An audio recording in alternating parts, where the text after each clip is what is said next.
Olha aqui, isso aqui é para essa turma que discute com os comunistas, dizendo, eu tenho divergência de ideias, mas eu os respeito, são meus amigos, etc, etc. Eu já disse que o sujeito que faz assim, ele é a mesma coisa que um pai que diverge gentilmente de um sujeito estuprar a filhinha dele. Né? O cara estava estuprando, oh, o senhor me desculpe, com todo respeito, eu não concordo que o senhor faça isso. Né? É mais ou menos a mesma coisa. Então diz aqui São José Maria Escrivá: aborrece-te ferir, criar divisões, demonstrar intolerâncias, e vais transigindo em atitudes e pontos, não são graves, garantes, que trazem consequências nefastas para tantos. Perdoa a minha sinceridade, com esse modo de proceder cais na intolerância, que tanto te aborrece, mas nécia e prejudicial, a de impedir que a verdade seja proclamada. E por aí vai, hein? Muito bem. Peraí, tem alguém na linha. Alô, quem é? Alô?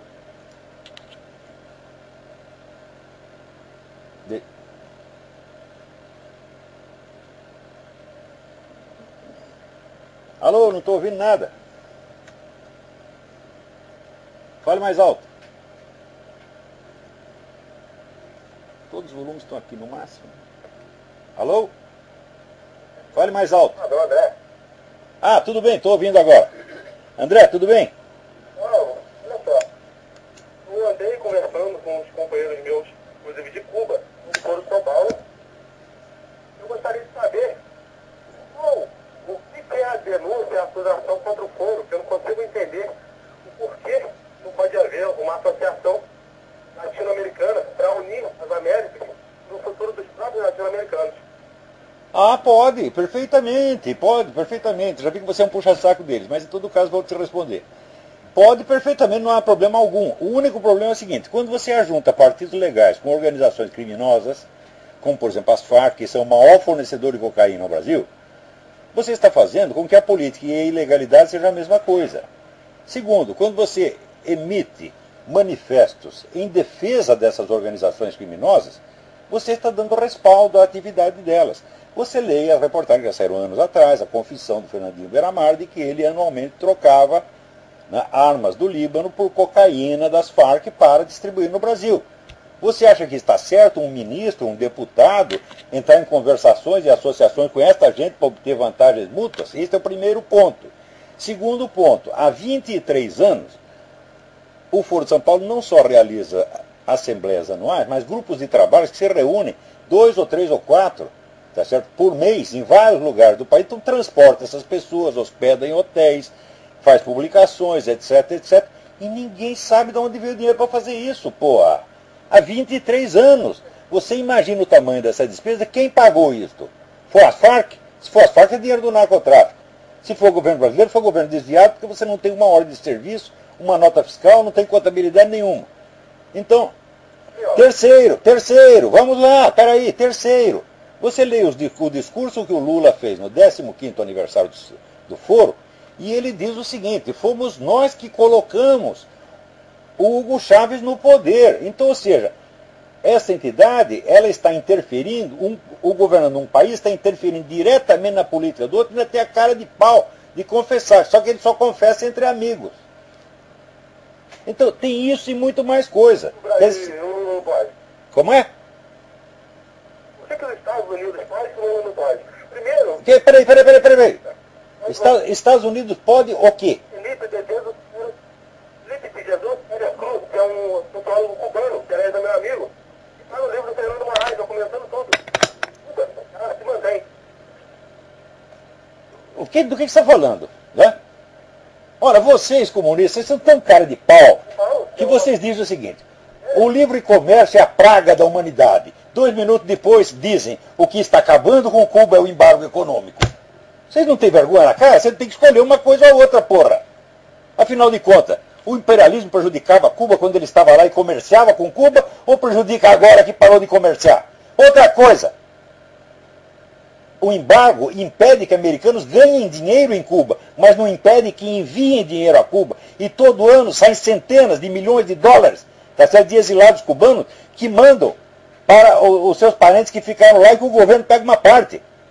Então isso tudo é uma farsa. Mas você não olha liberdade de Cuba é graças aos Estados Unidos, porque se eles abrirem um pouco, vocês veem que elas estão. Oh, quer dizer que se abrir o comércio, volta a ter liberdade em Cuba. Mas já estava livre o comércio no tempo do Batista. Mas que palhaçada é esta, meu filho? Ah, porra. Graças aos Estados Unidos, não Como? há liberdade em Cuba, porque se abrir um pouquinho, vocês veem que elas estão. Se abrir um pouquinho, o que acontece? Eu vou repetir para você não está entendendo. Quer dizer que se abrir o comércio com Cuba, né, acaba a ditadura. Mas não tinha livre comércio antes, porra? Não é repressão, porque é o que o Paulo não falava. Escuta, um momento. Cuba tem comércio com todos os países do mundo, só não tem com os Estados Unidos. Você não leu o livro. Não, eu não li esse livro de fato, mas eu sei alguma coisa a respeito disso. Esse sociólogo não sabe nada. Está mentindo. Dizer que o embargo econômico é que causa a ditadura em Cuba. Ora, primeiro, o embargo econômico foi posterior à ditadura, né? Ele veio por causa da ditadura e não a ditadura por causa do embargo. Segundo, o livre comércio existia antes da Revolução e da tomada do poder pelos comunistas. Então você não pode reclamar e dizer que é a falta de livre comércio que cria a nossa ditadura, por quê? Vocês fizeram a Revolução e a ditadura contra o livre comércio, porra!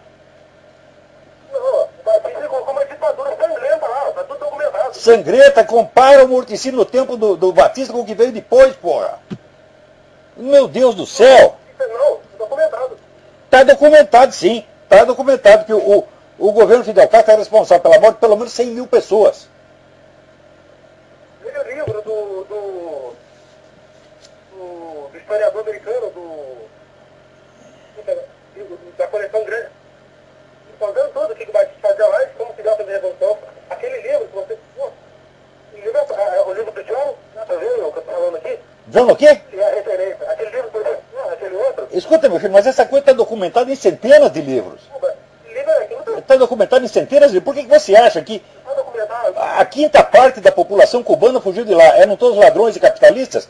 Se tivesse tanto capitalista em Cuba, Cuba seria o país mais rico da América Latina. E tudo após a revolução. O barro do mandado pelo Fidel Castro. Como é? Peraí, eu não entendi. Eu vou dar tempo para você repetir. Repita. O processo de alfabetização do povo cubano foi através do programa do Fidel Castro. Mentira, mentira, mentira. Cuba já quase não tinha analfabeto no tempo Batista.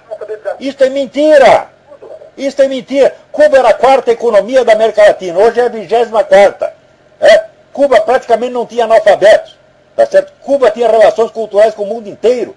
Tá certo? E Cuba era um lugar onde as pessoas queriam ir para Cuba, não fugir de Cuba. Você não quer ver? Não, para escravizar. Ah, os caras iam lá para escravizar. E hoje, meu filho, onde você vai e praticamente todas as mulheres cubanas se oferecem a você por um maço de cigarro, por um sanduíche. Ora, meu Deus do céu, o cara vem dizer que não tem prostituição. Não, não tem prostituição profissional, por quê? Todas as mulheres são prostitutas extraoficialmente.